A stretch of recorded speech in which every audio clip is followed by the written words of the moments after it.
Ladies and gentlemen, back again for one more Joe themed top 10 list.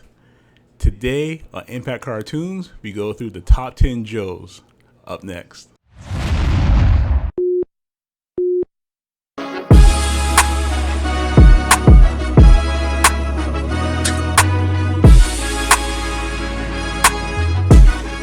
So, for all my G.I. Joe fans out there, this is the list you've been waiting for.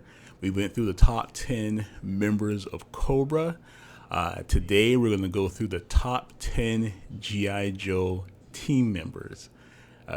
First off, let me say that this list was a little tough at some points, being that there were so many characters to choose from.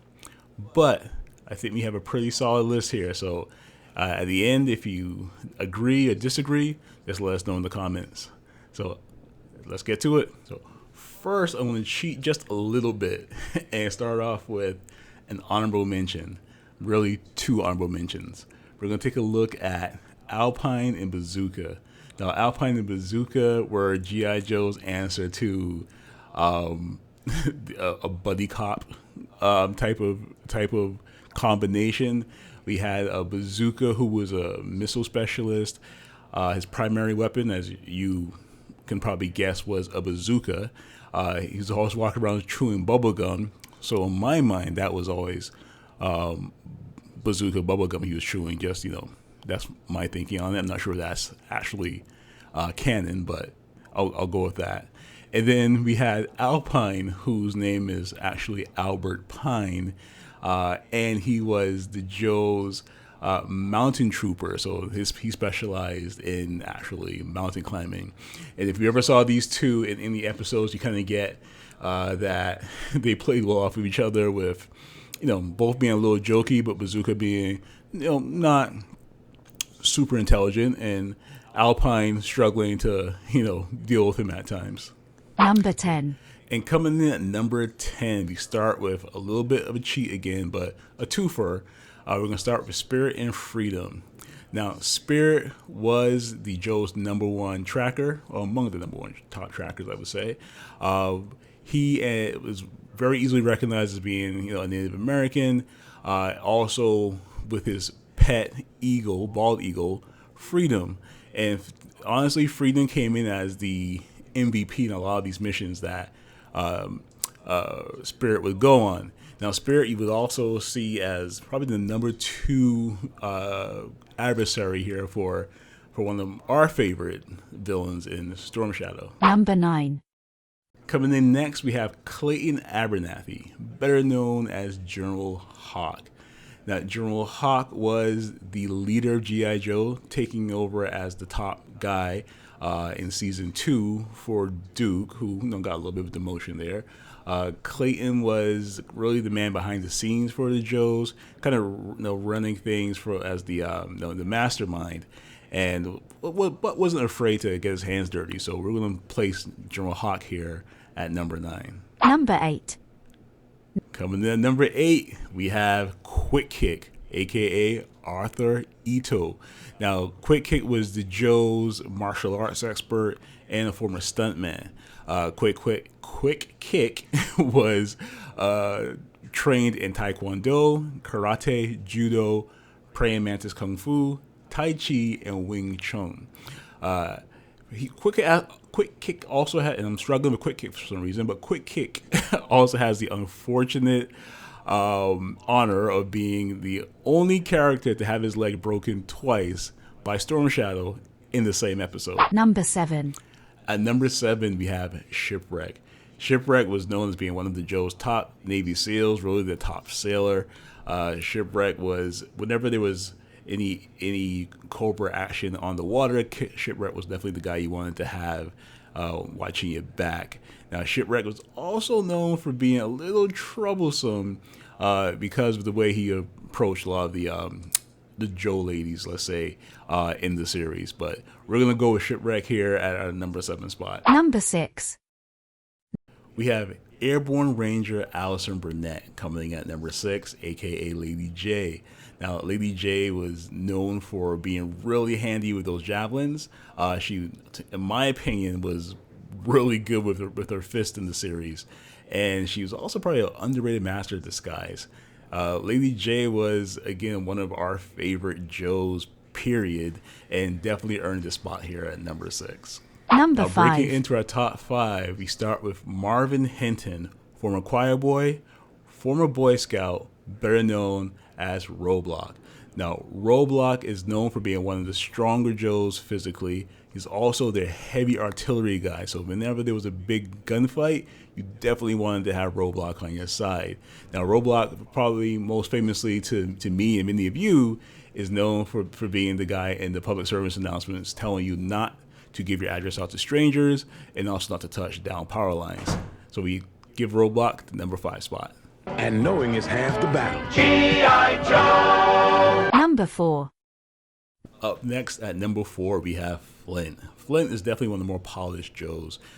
Flint was a master tactician. He graduated top of his class in airborne school, ranger school, special forces school, and flight warrant officer school. Not surprising considering that Flint is also a Rhodes Scholar. But Flint was also a little bit of a HR issue, being that he was dating Lady J while being her superior officer. Ouch. Number 3. Robert Remus, who we know better as Sergeant Slaughter. Now, Sergeant Slaughter made his debut in season 2 of G.I. Joe, coming in as the training officer for the entire Joe's unit. Robert bordered on superhuman strength, being able to take on an army of bats by himself. And Robert was really the guy you definitely want on your side when you're going up against Serpentor, as you will see watching season 2 and also G.I. Joe the movie. Number 2. At number 2, we have Conrad Hauser, better known as Duke. Now, Duke was the original Joe field leader in season 1 before losing that slot to General Hawk in season 2. When it comes to cartoon leaders, you have Optimus Prime and you have Duke, in my humble opinion. Duke was definitely the person you wanted to have calling the shots when going up against any enemy. He's really the backbone of the entire G.I. Joe franchise, and he lands deservingly here at number 2 on our list. Number 1.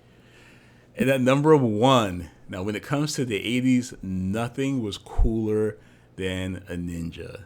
And when it comes to ninjas in the G.I. Joe world, we have Snake Eyes, the world's greatest ninja. Because everything revolving around Snake Eyes is pretty much top secret, there was very little we knew about him as a character. Even when you read through some of the comic books in the early days, you would really have a hard time trying to figure out, who's this guy really? What's he all about? What's his true story? Snake Eyes did train with Storm Shadow when he joined Storm Shadow's family ninja clan, the Arashikage. The two were like brothers for the longest time, who became bitter, violent enemies due to some Cobra meddling. But I'll let you guys find it out on your own. He was Snake Eyes is an expert at small arms, so you all see him walk around with these 2 Uzis. He typically have double swords as well. He was a master of many martial arts, and stick with me here. Karate, judo, jiu-jitsu, kung fu, taekwondo, muay thai, ninjutsu, krav maga, savat, salat, jeet kune do, and kubudo, which I had never heard of before researching this video.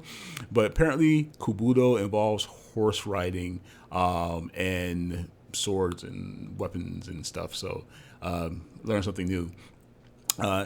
Snake Eyes really set the tone for the G.I. Joe series because of his rivalry with Storm Shadow.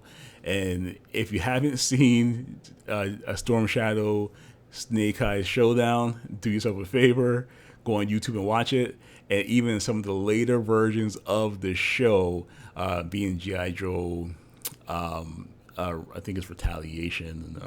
I'll put it on the bottom of the screen here. But they had some pretty epic fights, and if you've seen those, you kind of see why Snake Eyes is listed as not only just our number 1 Ninja, but number one Joe, period. And that's it. Thank you guys again for joining us. We enjoyed making this G.I. Joe list here. We have more lists coming down the pipe. We'll also have more cartoon reviews coming. If you have any questions or comments, please feel to put them in the comments. And until next time, we'll see you.